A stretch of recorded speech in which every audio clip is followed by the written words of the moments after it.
the first thing you feel is cold. You're not born in a hospital, not even in a proper bed. You're born on a pile of hay, in a wooden hut that smells like damp wool and mold. There's no midwife, just your mother screaming and your grandmother holding her down. Outside, snowflakes blow through the cracks in the wooden walls. You're lucky to even be alive. In this part of 14th century Europe, half of the babies don't survive their first year. Some die during birth. Some die from bad milk. Some just stop breathing. No one knows why. Your father is outside, kneeling in the mud, praying you're a boy. Because boys mean labor. Boys mean land. Boys mean survival. A girl? Just another mouth to feed. You're covered in blood and wrapped in rough linen. Your mother names you Elric if you're a boy, Mara if you're a girl. Either way, you won't remember this moment, but it will define your fate. Your family lives in a one-room cottage. One bed, shared by everyone. A fire pit in the center. No chimney. The smoke just fills the air until your eyes sting. You'll breathe this smoke every day. It'll leave your lungs black before you're 30. The walls are made of wattle and daub, sticks woven together and coated in clay. Rats chew through them at night. Lice crawl on the bedding. You cry from the itching, but your mother can't do anything. There is no soap, no medicine, no doctor. There is only prayer. Every illness is the devil testing you. Every fever is God's punishment. You cough. You cry. You survive. For now. As a newborn, you're wrapped and hung beside the fire like a sack of meat. Not for warmth, but to stay out of reach of wolves and rats. Your mother nurses you when she can. Sometimes you're fed goat's milk. Sometimes just water. You're baptized within days. Not because of faith, but because if you die unbaptized, your soul is damned forever. Even a baby. That's what they believe. And belief is everything. Your name is written down, not on paper. Paper is expensive. It's scratched into a wax tablet by the priest. A record that you were born. But whether you'll live to your first birthday, that's another story. The first winter of your life arrives like a silent enemy. You don't remember it, but your body will. Forever. Because cold like this doesn't leave you. Snow blankets the village like a grave cloth. It covers the roofs, the ground, the animals, and even the silence. The cold doesn't just bite, it settles in your bones. Your family's fire is small. The wood is damp, the smoke hangs thick. You're bundled in old wool and damp linen, lying beside the fire. Your body shivering too hard to sleep. Your mother tries to feed you, but there's nothing left. She hasn't eaten enough herself. Her milk is gone, so she dips a rag in a bowl of goat's milk, wrings it out gently, and squeezes drops into your mouth. Your cries are weak. Your breath rattles. You cough every night, a dry, scratchy cough that never goes away. Your chest is too small for this kind of fight. There is no doctor, not in your village, not for people like you. The nearest one lives 2 days away, and he wouldn't come anyway. Not for a peasant baby, so your parents whisper over you at night. They remember the neighbor's baby, the one who went quiet in her sleep. No scream, no fever, just silence. Your father carves small charms from wood and bone, and hangs them above your cradle. A dried bird's foot, a string of herbs. They don't believe it'll work, but it's something. And right now, something feels like hope. Outside, wolves cry in the night. They haven't eaten either. And every few days, you hear something worse. A scream in the woods. No one ever checks. Your village survives on turnips, dried beans, and thin soup. Sometimes your father trades firewood for goat fat. Once, he brings back something worse. Rat meat. No one says anything. They eat it. When the snow finally melts, it doesn't bring joy. It brings filth. The roads turn to rivers of waste. Human, animal, all of it, floating in spring's first melt. And disease follows. Coughs become worse. Fevers spread like fire. People don't look each other in the eye anymore. They're afraid of what they'll see. But somehow, you survive. Your mother weeps the first night you sleep without coughing. Your father feeds the goat extra grain. They light a candle for the baby who didn't make it. And thank God that you did. You begin to walk, but not barefoot, because you were never wearing shoes to begin with. Your first steps are across dirt floors and rough wooden planks. Your feet callous early. You don't notice. No one does. Not unless they bleed. There are no toys. Not even carved animals or dolls.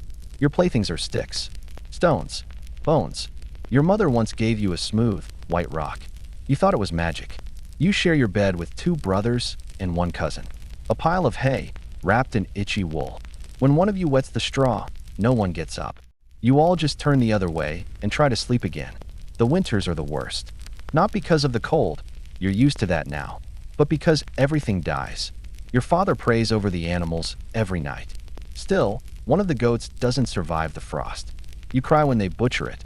It was the only one with a name. The adults don't cry. Not for goats. Not even for people. There isn't time. You learn to sit still during storms. Because when thunder cracks, the roof shakes. The hut moans like an old woman. Your mother lights candles and prays to Saint Bridget. She believes it's witches, not weather, that tear down homes. Sometimes she might be right. You're 5 when you see your first dead body. An old man from 2 huts away. They leave him on a door pulled from its hinges, covered in sackcloth and lice.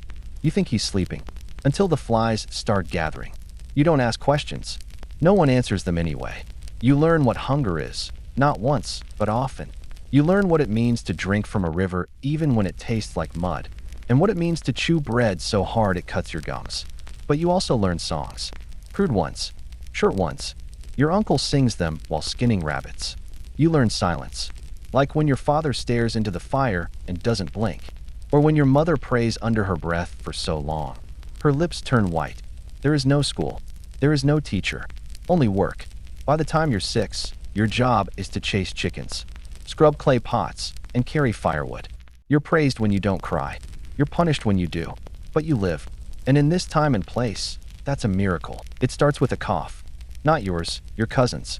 The one who sleeps next to you. The one who drooled on your arm just last night. Now she's wheezing. Her skin feels hot. And by morning, so do you. No doctors. Not in your village. Just a man who prays with herbs and rubs ash on your chest. You're not allowed to move. Your head spins if you try. You're soaked in sweat. Your breathing is shallow. Your bones ache like they're full of sand. They keep the windows shut. They say air is dangerous when it's cold. Your mother wraps you in blankets that itch and suffocate. Your father burns garlic near your bed and mutters in Latin. He thinks evil spirits ride on sickness. He's not alone. You're 6 years old, and this is your first real fight with death. You can hear a bell, not from the village, but inside your own ears. It rings louder with every hour. You start seeing things. The ceiling turns into a lake. You see fish swimming above you, blinking. You cry, but no tears come out. You reach for your mother, but she's already asleep beside the fire. You realize, if you die tonight, you'll die quietly. The fever peaks on the 3rd day. Your back arches. You vomit on yourself. No one changes your clothes. No one can afford to. A priest comes. He draws a cross on your forehead with oil. You don't remember it. But later, your brother says he thought it was your last day. You survive, but not unchanged. Your cousin doesn't. They bury her outside the village wall. No one is allowed to cry loudly. It attracts attention, and the plague isn't something you want attention from. You sit beside her grave in silence. You think about how just last week she stole a piece of bread and blamed it on you. You wish you could laugh about it again. Instead, you just sit and wait for the next cough to come from someone else. Because it always does. Winter doesn't arrive with snow. Not in your village. It arrives with silence. The river slows. The birds vanish. The sun rises late and disappears before supper. And everything in between feels gray. You don't remember learning how to chop wood. You just know it's your job. Your hands are too small for the axe. But no one cares. You're old enough to walk. You're old enough to work. Your fingers crack and bleed. You hide them behind your back. If your father sees, he'll shout. Not because he's cruel. Because shouting is faster than worrying. Food becomes a whisper in winter. You eat bread so hard it cuts the roof of your mouth. You suck on garlic for warmth. You chew dried peas until your jaw aches. Some days, there's soup. It's hot water with a single onion. You pretend it's delicious. Your mother watches you pretend and smiles. The floor is always cold, even when you're wrapped in wool, even when the fire is lit, even when you're asleep. Your toes feel like stones. You stop crying, not because you're strong, because your tears freeze before they fall. You learn to sleep curled like a cat. You learn not to snore. The noise might wake someone hungry. You wake up one night to find your father gone. He's left the hut to check on the animals. But he doesn't come back. Hours pass. You stare at the door until the fire dies. Your mother starts whispering prayers. Your brother says nothing. You hold your baby sister so tight. She kicks in her sleep. Finally, just before dawn, your father returns. His beard is white with frost. He carries a dead hen in one hand and a broken lantern in the other. He's been crying. You've never seen that before. You never see it again. That night, you understand something for the first time. Winter doesn't want to kill you fast. It wants to watch you starve. It wants to sit beside you and wait until you stop hoping. You get through it. Barely. Your cousin's baby doesn't. The next morning, you hear your aunt say the same words everyone uses. God wanted her back. But no one ever says, why does he keep taking the poor ones? You don't know what your brother caught. No one does. They just call it the wind. They say it comes in cold and takes warm bodies with it. It begins with a nosebleed, then a cough. Then he forgets your name. You think he's joking at first. You laugh. Then he stares through you, as if you're not even real, as if he's not real. By the second night, he can't sit up. By the third, he can't open his eyes. You hold his hand. It's like holding wood. Still, cold, and hollow. Your mother doesn't cry. She keeps changing the cloth on his forehead, soaks it in vinegar, whispers something every time. But it's not a prayer. It's his name, again and again, as if she's trying to anchor him. You light candles. All of them, even the ones meant for trade. Your father doesn't stop you. No one does. The hut feels like a shrine. The fire crackles too loud. The shadows grow too long. You hear owls outside. It's always owls when death is near. On the fourth day, your brother opens his eyes one last time. He looks at you. You expect tears. You expect a word. Instead, he smiles. It's not a strong smile, just a twitch at the corners. But it's meant for you. You know that. You carry it for the rest of your life. When the sun rises, he doesn't. You watch your father carry him outside, wrapped in the same blanket you all sleep under. His feet are bare. The hole is already dug. They don't even say his name. There's no priest, just dirt. You keep staring at the ground, hoping something will stop it. A sign, a miracle, a second chance. But nothing does. The first snow falls that night. Quiet, soft, indifferent. You sleep beside his empty spot for weeks. No one stops you. No one speaks of him again. And in the deepest part of winter, you stop saying his name too. It starts with a fever, the kind that makes the floor melt, the kind that warps your dreams into burning fields and howling wolves. You sweat through your shirt, then your blanket, then the mattress beneath. No one talks. They just check your breath, count your heartbeats, and whisper outside the hut when they think you're asleep. You try to sit up, but your spine feels like rope soaked in mud. Your fingers curl on their own. Your eyes blur. Then comes the shivering. Your teeth chatter so hard, you think they'll break. You beg your mother to hold you, but she's afraid. Not of you, of what you might be carrying. She touches your forehead with cloth, but it's not the soft kind. It's soaked in vinegar. It stings. The village healer visits. She smells of onions and wet leaves. She gives you a potion that tastes like ash and iron. She tells your mother, if the fever doesn't break by dawn, wrap him in white. You don't know what that means, but your mother does. She doesn't sleep that night. Neither do you. You watch shadows crawl across the ceiling. You hear mice in the walls. You listen to your own breathing, each one louder than thunder. At one point, you think you see your dead brother. He's by the fire. He says nothing, just watches. In the morning, you stop shaking. You don't feel better, but you're still here. Your father brings you broth. He doesn't say a word, just sets it down and walks away. You stare at the bowl for an hour. Before you even lift the spoon, your mouth tastes like rust. Your legs forget how to walk. Your skin peels from your fingers like old bark. It takes a week before you can sit up, 2 before you can step outside, a month before anyone talks to you, like you're still part of the world. You hear a neighbor child didn't make it. They were buried 2 days before your fever broke. You don't ask who. You don't want to know. But every night for the next year, you whisper a thank you to something, to someone, even though you're not sure what it was. That spared you. You were told not to go into the woods after rain. The ground swallows feet. The trees whisper names. And sometimes, the earth gives something back. But you were chasing a rabbit. Or maybe it was a dream. You don't remember what started it, only how it ended. You stepped over roots and stones, through fog and damp air, until you slipped. You didn't fall far, just into a small hole hidden under vines. But the air there was colder, stiller. It wasn't a cave. It was more like a grave. Your hand landed on something hard.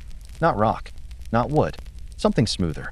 You moved the leaves and soil aside, and found a skull, still connected to a spine, still curled like a sleeping child. You didn't scream. You didn't move. You just stared. At the hollow sockets. At the cracked jaw. At the quiet. Then you noticed the necklace. Still around the bone-thin neck. 3 beads of clay. One carved with a symbol. You'd seen it before, on your grandmother's wall. In red paint. Above the door. A mark for protection. A mark for the dead. You back away slowly. Not because you're scared. Because you feel watched. Not from the bones. But from the trees. The rabbit is gone. The fog is thicker. And the hole feels deeper than when you fell. You climb out. You run home without turning back. Not once. Not even when you hear footsteps behind you. That don't match your own. You tell no one. Not because they won't believe you. But because you know what they'll do.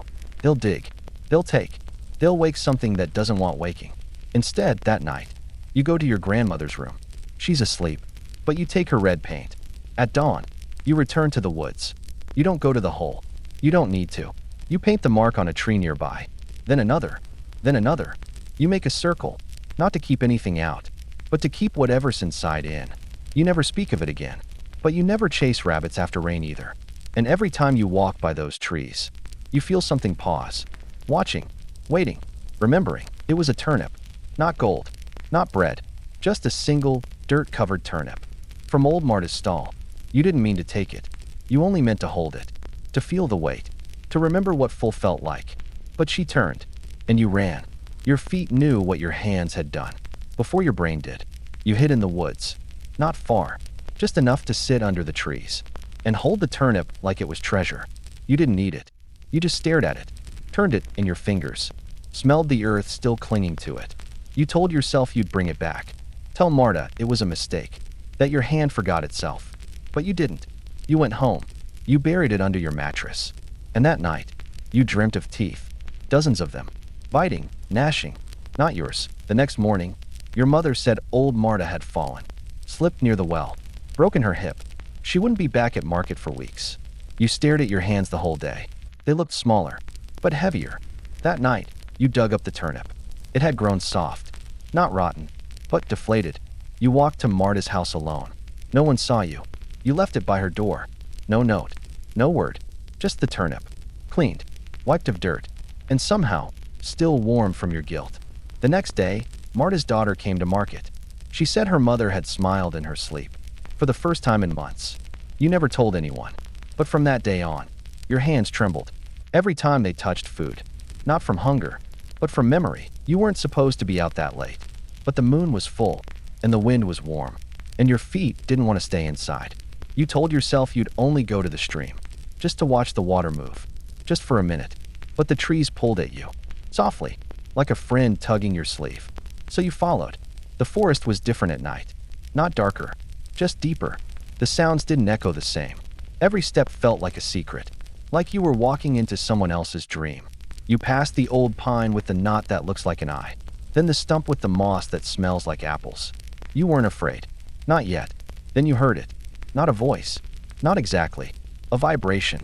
Low and slow. Like the ground was humming a name. You didn't recognize. But somehow knew. You stopped. Held your breath. Listened. The leaves rustled without wind. The branches moved without birds. The air turned thicker. Not cold. Not hot. Just heavy. Then it spoke again. A groan, like bark cracking open. A wordless sentence. Delivered by root and soil and stone. You whispered hello. You don't know why. Something whispered back. Not in words. In feeling. It wasn't happy. Or angry. Just aware. It knew you were there. You wanted to leave. But your legs stayed. Not from fear. From respect. You knelt. Pressed your palm to the dirt. And closed your eyes. You saw things. Not with sight. With memory that didn't belong to you. Fire. Flood. Bones wrapped in vines. A girl with no mouth, but dozens of eyes. When you opened your eyes, everything was quiet. No birds. No wind. Even the moon felt far away. You stood slowly. Didn't run. Didn't speak. The forest didn't follow. It didn't need to. You never told anyone. Because you weren't sure it had happened. But ever since that night, trees bend slightly when you pass. And the old pine, the one with the knot that looks like an eye, sometimes looks back. The stars had always been there. Even on stormy nights, you could see their glint behind clouds, like tiny eyes, blinking through smoke. But this night, there were none. Not one. No moon. No stars. No glow at all. Just black.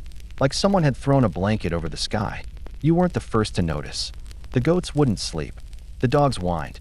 Your uncle stood outside with a torch for hours, muttering names you didn't recognize. When you asked your mother, she said, "Don't look up tonight. Pretend the sky's not there." You didn't ask why, because her voice was already breaking. The fire was lit high that night, higher than usual. Everyone stayed close. No one told stories. No one sang. You watched the shadows on the wall instead. They danced like they were nervous. Your little cousin asked if the stars had died. No one answered, not even the elders. When you finally did look up, it wasn't sky you saw. It was something else, flat, endless, not above you, but pressing down, as if the sky had collapsed, and was sitting on your chest. You couldn't breathe for a second, not from panic, from pressure. It felt like the world was holding its breath, waiting. Then, one faint, red, near the edge of the black. Then another, not white, blue. Then one more, yellow, like fire. They weren't stars. They were wrong. Too still, too sharp, too low. But everyone sighed, as if things were normal again. Except you. You knew they weren't. The stars came back the next night. All of them, as if nothing had happened. But you noticed they were different. A new one near the horizon. A missing one where Orion used to be. When you asked your grandmother, she just said, "Things shift when the earth remembers. And sometimes, the sky has to forget to balance it out." You never looked at constellations the same again. And on moonless nights, you always checked, just to make sure the stars were still there. Because now, you knew they weren't permanent. They were guests. Like you. Like all of us. It wasn't a normal funeral. There was no crying. No wailing. No body. Just a procession. Slow. Barefoot. Holding nothing. They walked from the village square to the old tree by the northern wall. You watched from behind the kiln, half hiding in the smoke. Your cousin whispered, "They're burying someone who never died." You didn't ask what he meant, because you didn't want to know. A woman led the line, veiled, barefoot, holding a bowl filled with water that never spilled. Behind her, 4 men walked in silence, each carrying an empty wooden frame, as if it weighed more than stone. No name was spoken. No prayer was said. At the base of the old tree, they dug a hole, not wide, just deep, too deep. Then the woman poured the water in. It hissed like oil on fire, though no flame touched it. The men lowered the empty frame in, one corner at a time. It vanished into the earth without a sound. When it was done, they stood in silence for 10 breaths. Then they turned and walked away. No dirt was thrown. No stone was placed. Just a bare hole, under a tree, that no one approached again. You asked your grandmother that night, "What do they bury if there's no one to bury?" She didn't answer right away. She just stared at the fire. Then she said, "Sometimes we don't bury people. We bury memories too loud to forget." That night, you dreamt of voices under the floor, soft, desperate, repeating a name you'd never heard. In the morning, you couldn't remember the name, but you remembered the hole, and how it didn't want to stay empty. Years later, you passed that tree again. No grass grew there. No birds nested in its branches. And though it wasn't windy, the leaves always whispered. It started at midday. The sun was high, the sky was clear, and your shadow stretched across the ground, like it always had. But then it moved. Not with you. Before you. You turned your head. So did it. But half a second too soon. You walked. It hesitated, then caught up. At first, you thought it was the light, a trick of heat, or haze, or tired eyes. But then you stopped, and it didn't. It took one more step. Your heart didn't race. It slowed, as if trying to hear something quieter than fear. You backed away. It stood still, then slowly followed. That evening, you sat by the fire. You kept your eyes on the ground, watching the flickering shape it made beside you. It didn't flicker the same as the others. It didn't follow the flames. It followed you. You raised your hand. It raised its hand, but fingers bent slightly wrong, as if remembering a different bone structure. You whispered to it. You don't know why. Maybe because you thought it would whisper back. It didn't. But the fire dimmed for a moment, like something had passed between you. The next morning, your mother said your room was colder, even though the sun had already risen. You checked the wall. Your shadow was there, but it looked tired, dimmer, as if it hadn't slept. You stood still for hours, watching it mirror you. At midday, you ran, fast, to the shrine in the hills, the one with the carved stones and the wind that never stops. You stood before the old altar and asked for silence, and the wind answered. You said, "Take it back. Whatever it is. Whatever it followed. Take it back." The wind paused, then blew harder. Your clothes lifted. Your hair stung your face. And when you looked down, no shadow. None. Not even from the stones around you. You walked home with no shape behind you. Light fell on you, but didn't bend. And for 3 days, you were nothing but skin and light and breath. Then, on the 4th day, your shadow returned. But this time, it waited, always half a step behind, always still when you turned. And since then, every now and then, just at dusk, you see it blink. You were alone that day, not by accident, by choice. You wanted silence, not because of noise, but because silence had been avoiding you lately, even in your own thoughts. So you walked, past the fields, past the ruins, past the tree where the birds never landed. The wind picked up, dry, soft, like it had something to say, but hadn't decided how yet. You stopped at the stone fence near the eastern hill. It was broken in the middle, a place where time had bitten through stone. You sat, let the breeze run over your skin. Then, it happened. Not loud, not clear, but certain. It said your name, not shouted, not whispered, spoken, like someone who'd been waiting a long time. You looked around. No one, not even an animal, not even a leaf moving. You waited. Maybe it was a trick, a bird call, the creak of a tree. Then it said it again, softer, but closer. You stood. Your legs were slow to obey. They didn't want to move toward the sound. Neither did your heart. But curiosity is louder than fear. When you're young, you said, "I hear you." And the wind paused, just for a breath, then blew harder. And in it, your name again, twice, as if confirming something. You turned in a slow circle. Nothing, but everything felt tilted. Not wrong, just not right either. Like the world had taken a step sideways and expected you to follow. You ran, not from fear, but from being seen too clearly. At home, your ears rang. Even when the wind stopped, you still heard it. Your name, in rhythm with your breath. You didn't sleep that night. The silence was gone again, replaced by something more alert. You never heard the wind say your name again. But sometimes, when it rushes across the fields, just before sunset, you feel it lean in, as if it's checking, to see if you're still listening. The river was lower than usual that summer. You could walk across it in places, without getting your knees wet. People said the gods were thirsty, that the sky had forgotten how to cry. You didn't mind. You liked the exposed stones, the smooth ones that looked like ancient teeth. One morning, you went down early, before the sun had cleared the trees, before the birds remembered to sing. The mist was thick, but not cold, like a blanket too heavy to lift. That's when you saw it. At first, you thought it was driftwood, the kind that gets caught between rocks and spun in circles. But it didn't move, and it wasn't wood. It was a bundle, wrapped in old cloth, tied with twine made from river reeds. And it was humming, not loud, not a song, just a soft vibration, like the sound your bones hear. When you're almost asleep, you stepped closer. The mist didn't part. It clung. You reached out, not to touch, just to feel the air around it. Warm, too warm for morning. You backed away. It didn't follow, but the humming grew louder. You turned to leave, then stopped, because your name was stitched into the cloth. Not scratched, not carved, stitched, with black thread, in your grandmother's handwriting. You'd never told her how you spelled your name. Not that way. You ran home. You didn't speak, didn't eat. That night, you dreamed of the river rising. Fast, silent, and warm like breath. It covered the village, but made no waves. Just silence. And that humming. In the dream, you opened the bundle, and inside was nothing. Just dark. And it blinked. You woke up sweating. But the air was dry. You never went to the river again alone. But sometimes, you hear that humming when you pass by it at dusk. And once, years later, when the river ran high again, your little cousin found a reed twine, buried in the mud. She handed it to you, and for a moment, you swore you felt it pulse. Just once, like it remembered you. It was supposed to be a full moon. Your uncle had said it would be bright enough to see the gods walking. Your grandmother had baked bread in the moon's shape. Even the dogs were quiet, waiting. But when night came, nothing. No clouds, no rain, just an empty sky, with stars that looked too sharp, too alert.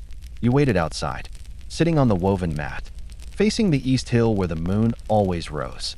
But it didn't. Just dark. Still. Heavy. Your cousin whispered, "It's hiding." You didn't answer, because you saw something moving. Not in the sky, On the ground, shadows, without a source, sliding slowly, as if crawling back to something. They gathered near the old fig tree, the one that hadn't grown fruit in years. Then they stopped, and stood, and waited. You stared so long your eyes hurt, but the darkness didn't blink. Then you heard it, a sound not made with breath, like air folding in on itself, soft but final, and the shadows began to sway, back and forth, as if caught in a wind you couldn't feel. You backed away, but you didn't run. Something about the night felt sacred, even in its fear. At midnight, the wind shifted, cold and sudden. Your skin bristled. The fig tree cracked. Just once, a sharp, dry sound that echoed too far. And from its base, a shape rose. Not tall, not monstrous, just wrong. Its edges flickered, its outline bent inward, like it didn't belong to the world, but was borrowing space from it. It turned its head toward you. No eyes, but you felt seen. Then, as slowly as it had come, it lowered back into the ground, and the shadows followed, merging, flattening, gone. You looked up. The moon was back, bright, silent, but you didn't cheer. No one did, because the light felt borrowed now, like it had missed something. It shouldn't have. And for the rest of your life, whenever the moon was full, you checked that fig tree and counted the shadows, just in case one had stayed behind. You first saw him during the festival, not a big one, just the autumn offering. Bread, smoke, a quiet prayer. He stood near the edge of the crowd, not dressed like a traveler, not dressed like anyone. Gray tunic, eyes too bright, shoes too clean for the dusty road. He didn't speak, but he looked at you. Only once, but it felt like a question you didn't understand. That night, you dreamed of water. Deep, still, endless. A boat without oars. You were in it. So was he. He didn't row. He didn't speak. But when you woke up, your hands smelled like wet wood. The next morning, he was outside your house. Not close, just visible, as if waiting for a sign you hadn't given. You asked your mother if she saw him. She said no. Said maybe it was one of the traders. But traders don't watch your dreams. That night, you slept facing the wall. Still, he found you. In the dream, you were walking. Endless sand. Your feet left no prints. His did. You turned. He smiled and said, "You left something behind." You asked what, but he only pointed to the ground. You looked. Your own shadow was facing the wrong direction. You woke up gasping, but the air was still. Too still. You checked outside. No one. But your sandals were wet. You stopped sleeping easily after that. Each time you closed your eyes, he was closer. The places in the dream grew sharper, more real. Your old house, the tree your cousin fell from, the room you weren't allowed in as a child. All of it, in his presence. One night, you didn't dream at all. You floated in blackness. No time, no thoughts. When you came to, he was beside you, not in the dream, in your room. He whispered, "It's time," and then vanished. You didn't scream. You didn't tell anyone. You just walked to the river, just before sunrise. He was waiting on the other side. He nodded, and you understood. Not the meaning, not the message, just the feeling that something had ended, and you'd survived it. You never saw him again. But once, years later, you heard a child describe their dream. A boat, still water, and a stranger with bright eyes. And you told them quietly, "Don't follow him." Even though you had. The temple was always silent. Not out of reverence. Out of dust. Out of time. You visited once a week. With your grandfather. He never prayed out loud. Just sat. Eyes closed. Hands folded. The statues never changed. They never moved. That's what made them sacred. Their stillness. Their patience. One summer morning, he didn't come. Said his legs were tired. Said the gods would understand. So you went alone. With the offering bread. With the same prayer you'd memorized but never understood. The temple air was cool. As always. Stone does that. Holds the night longer than the world wants. You knelt. Bowed. Stared at the face of the lion-headed goddess. Eyes of quartz. Mouth unmoving. Then you blinked. And her head was turned. Just slightly. A few degrees. Looking not ahead, but at you. You froze. Not in fear. In confusion. Statues don't move. That's the point. You stepped back. Checked your memory. Maybe it had always faced this way. But your heart disagreed. You left the offering. Backed away. Didn't run. But you didn't bow again. That night, you told no one. But you didn't sleep facing your doorway. Just in case something decided to enter. A week later, you returned. With your grandfather. His legs weren't tired anymore. The statue was as it had been. straight ahead, still. But when you bowed, you noticed something. The bread you had left 7 days before wasn't there. Not crumbled, not taken by rats. Gone. Clean. You asked the priest. He said he hadn't touched anything. Said offerings were left to the gods. You nodded, but you never left bread again. Instead, you left whispers, short phrases, questions with no answers. And once, months later, as you walked out of the temple, you felt something brush your shoulder. You turned. No one. But the air behind you was warm. And from that day on, the statue always looked just slightly different, as if it adjusted when no one watched. You were helping your uncle rebuild the storehouse. The oldest one, the one near the cliff. Nobody liked it much. Too many spiders. Too many stories. He handed you a bundle of faded maps. Said, "Find the one with the grain room marked." You unfolded them slowly. Dust rising. Edges tearing at the folds. You found it. The right map. You were sure. But something felt off. In the top corner, barely visible, was a faint line, like a smudge, or a doorway erased. You traced it with your finger. It didn't match anything outside. Just an empty patch near the back wall. You looked at the real building. Counted windows. Counted steps. Something was missing. "Uncle," you said. "What's this room?" He squinted, then frowned, then said nothing. Just folded the map. "Too fast. Too neat," he said. "That part's not used anymore." And walked away. You waited until dusk. Then you went back. The wind was high. It howled through the cracked stone, like something searching. You pushed on the back wall. Nothing.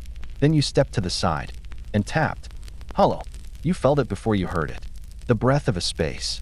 Too long sealed. You pressed again, harder, and the wall shifted. Not opened. Shifted. Just enough to see it. A narrow space. No windows. No dust. Just air. Cool. Still. Unsettling. You stepped inside. Only once. There was nothing in the room.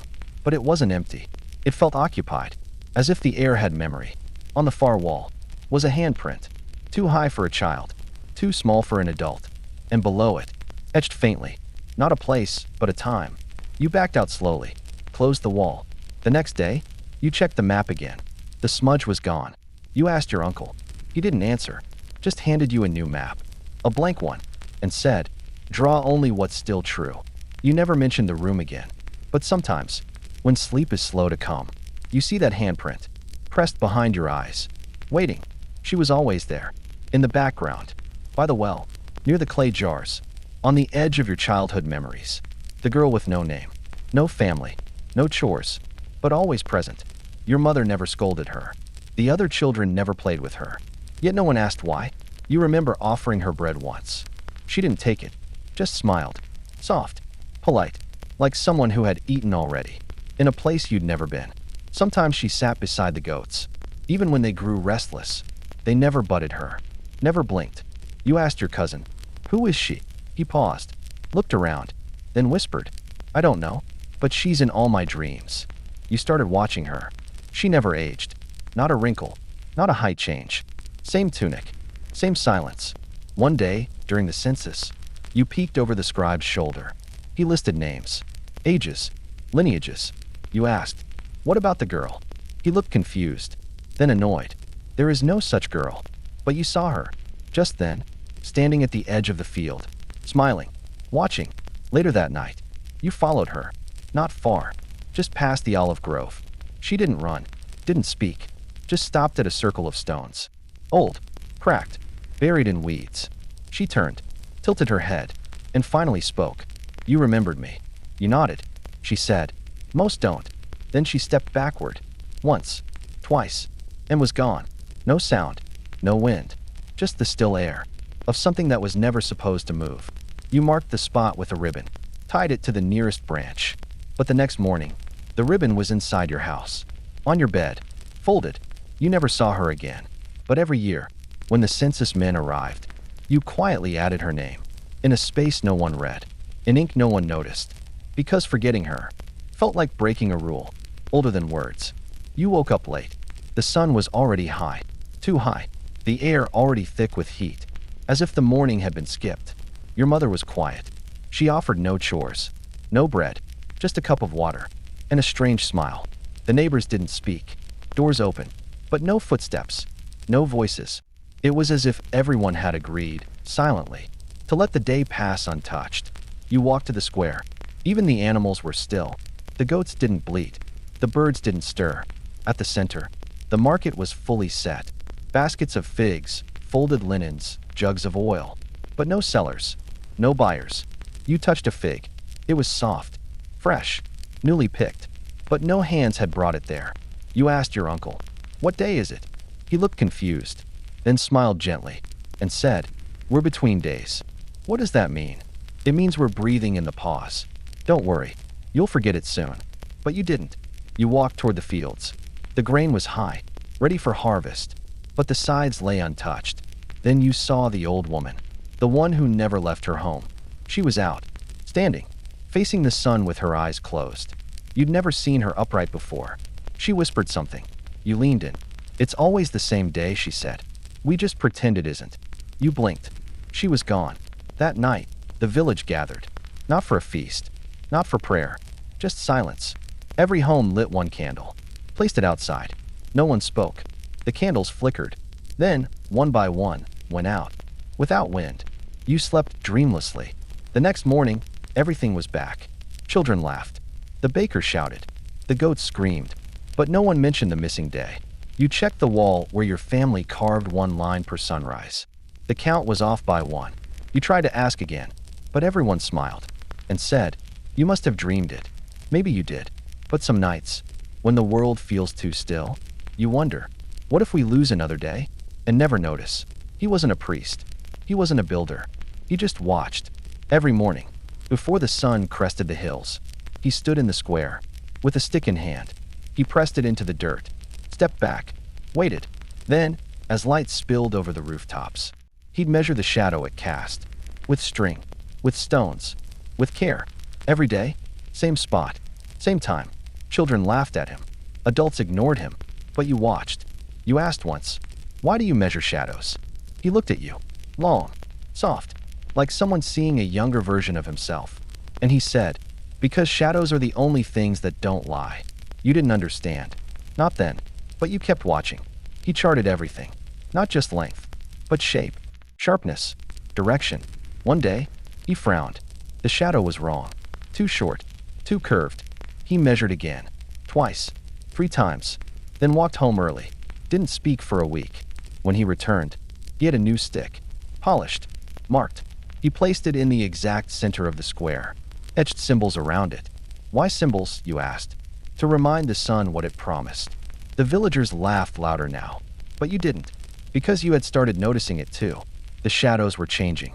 Not just with seasons, but with mood. Some days they pointed true. Other days they bent, as if dodging something unseen. He grew thinner, quieter, more determined, until one morning, he didn't show up. The square was bare, the stick gone. You asked your father. He said the man had moved. But when you passed his hut, you saw his shoes outside, his lamp still lit. Inside, the walls were covered in drawings, lines, angles, circles that didn't connect.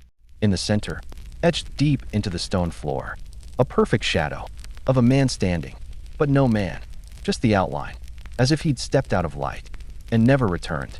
You never told anyone, but every midsummer morning, you go to the square, place a stick, step back, and wait. And some years, just for a second, you see it, a second shadow beside yours, smaller, sharper, still measuring. Every village had a well. Yours had two. One in the center, busy, shallow, kind. The other at the edge, silent, deep, and never dry. No one used the second. Not anymore. When you asked why, your grandmother said, "Because it remembers." You thought she meant echoes. You were wrong. You went to it once. Alone. Midday. The air shimmered. The bricks were warm to touch. But the inside felt cold. Breathless. You leaned in. Called your name. Waited. No echo. Only quiet. Then, softly, you heard something. Not your name. Not words. A sigh. You pulled back. The next day, you returned with a bucket. Lowered it slowly. Deeper. Deeper. It took longer than it should have. The rope creaked. The pulley groaned. And finally, a splash.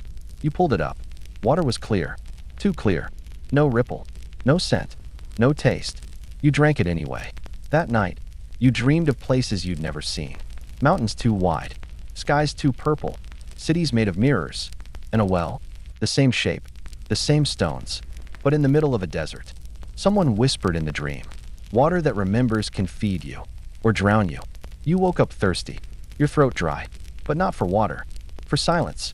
The next week, you returned again, lowered the bucket, faster this time. When you pulled it up, it wasn't water, it was sand, wet sand, and pressed into it, a perfect thumbprint. Not yours.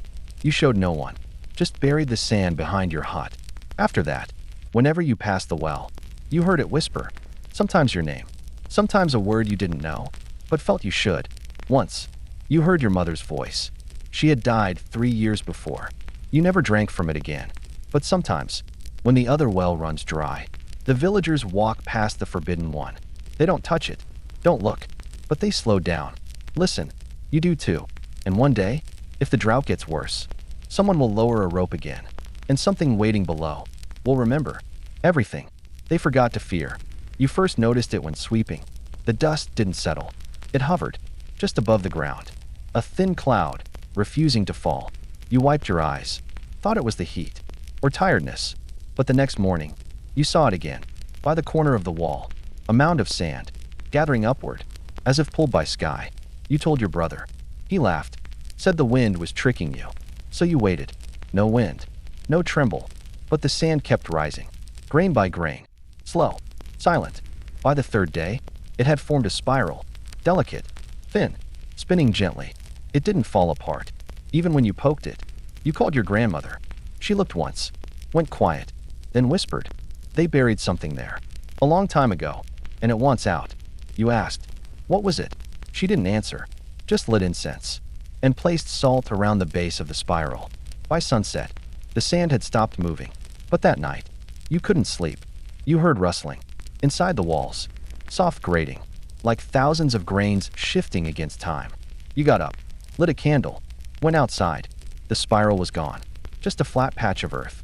But above it, in the moonlight, hovered a shape. Sand, but not falling, moving against gravity, forming something. A face, eyes, a mouth, open, screaming, but without sound. You blinked. It dissolved, vanished. You ran inside, shaking. Your grandmother was already waiting, holding a bowl of water. It's remembering itself, she said, and memory rises. From then on, you swept carefully, soft, gentle, never rushed, because some dust isn't from this season, or even this century. Some dust is waiting, patiently, to reassemble what time tried to forget. It began with the moon. You were walking home late. The fields were quiet, the goats asleep, your breath visible in the night air. You looked up. The moon was full, too full. It felt close, heavy, watching. You looked again an hour later. It hadn't moved. You checked again before sleep, still in the same place, directly above your home. The next morning, you asked your father if he noticed. He said, it's the same moon every night. But when you looked again, it was still there. No shift, no arc, no trail. Others began to notice. No tides, no morning dew, no animals howling. The night just hung, endless. Still, the village sundial stopped working. The roosters crowed at the wrong time. Your sister whispered, I feel like I'm stuck in a picture. One old man, the beekeeper, went mad. He stood under the moonlight and yelled, she's listening. She's listening again. No one could calm him. He disappeared that night. His bees followed. The next night, the moon blinked. Just once. Everyone saw it. Everyone agreed never to speak of it. But you wrote it down, carved it into wood, your hand shaking. That week, no shadows moved. Fires didn't flicker. Voices echoed longer than they should. Time was fraying, stalling, and everyone knew it, but still pretended it was fine. Then, just before the 7th night, a fog rolled in, thick, silver. It came from the hills, flowing like water, and when it cleared, the moon was gone, not replaced by stars, not hidden, just gone. Above the village, nothing, pure black. For the first time in your life, you couldn't tell direction, couldn't feel up or down. That night, people didn't sleep. They sat in silence. Some wept, some just stared at the void above. By morning, the sun returned, but it felt shy, late, and the moon, when it came back, never stayed in one place again. It raced, hurried, as if trying to make up for what it had done. No one asked why, but on some nights, when the moon slows again, You wonder, was it watching or waiting? And if it stops again, what will we forget? This time,